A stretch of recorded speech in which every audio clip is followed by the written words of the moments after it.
Wanting to go abroad via IELTS and take the leap of faith, but feeling lost in the maze of information? Don't worry, I've got you covered. Yes, students, welcome back to IMS Venturi, and I'm Khushboo, your go to IELTS mentor for any kind of query or guidance you need related to IELTS. Now, in this video, I am going to be orienting you towards a roadmap that can be helpful for you on your IELTS journey as a beginner. Apart from that, I will also be discussing a few effective strategies that you can use on your IELTS journey and make your dream of going abroad very successful.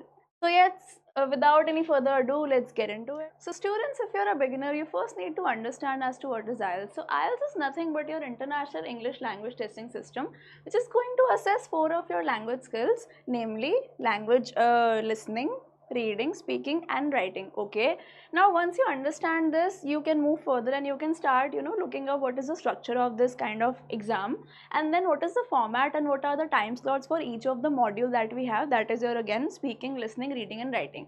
Now there are different types of questions and different types of separations and divisions that are there for each of the parts. So say for instance, if we talk about reading, you have 1 hour to do it and then you have 40 questions which are there. Similar is the case with writing. So you have 1 hour, but you have 2 tasks to complete in this one. As for your listening, you have 30 minutes and you have 40 questions again, which are divided into 4 parts. And then for your speaking, you have 11 to 14 minutes and there are going to be 3 divisions and it's going to be trifurcated. Okay, so that is your overview of this particular exam. Okay, now there are going to be various types of questions involved, so you have to get an understanding of that and yeah, understand the tasks which are going to be assigned to you. Next up, once you are done with all of this, you can move further and you can understand what kind of goals do you want to set for yourself.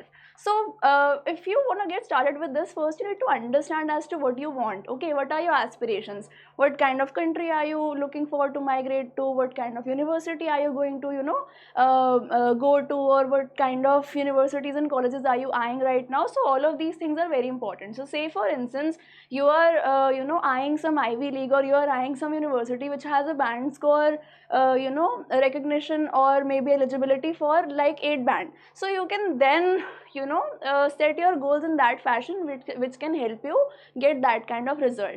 Now once this is done, you can come back and make a study plan for yourself. Now here what you are supposed to do is that you can incorporate a few practice things that you can do, and you can utilize maybe a few tests and all, and you can start reading up for stuff that is relevant for your examination that's going to happen. Now here I'm not saying that you have to start dedicating 4 or 5 hours maybe for your preparation for IELTS, but what you can do here is that you can use at least some time out of your schedule and dedicate it to this. So say for instance, you can have 1 hour or like maybe half an hour for this, and then you will be good to go. Now once you are all set with this, you can go ahead and start looking up for study material. So let's say you can watch videos just like you are doing right now, or you can go online and have some kind of study material that's there and that's relevant for your IELTS exam. And then once you are done with all of these, you are, I think, good to go. Also you can utilize a few online tools. So there are a few websites and tools available online that can be used for your IELTS preparation as well.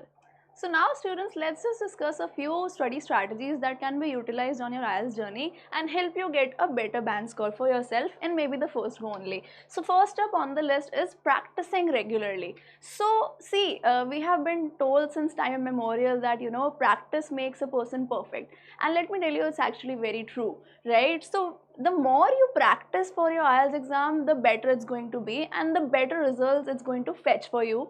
So yeah, it's a very good idea to actually go to a few online websites and all and start giving mock tests and all and start practicing more. So what it's going to help you with in the longer run is that it's going to give you more clarity and it's going to give you a little more confidence as well, which are both going to be helpful for your later examination. Now the second one on the list is focusing on your weak areas. So students, it's very important to understand where you are lagging and which is your gray area, and start preparing in that fashion that you cover that gray area up and you minimize the differences and the gaps which are there in your preparation. So say for instance, you are somebody who's very good at listening, who's doing very well at writing and reading also, but who's very bad at speaking, or maybe who's lacking coherence and cohesion when it's when it's coming out of your mouth, and maybe there is no flow, or maybe you are not using your grammatical structures correctly when you are speaking. So maybe instead of focusing on reading, writing and listening, you can start giving more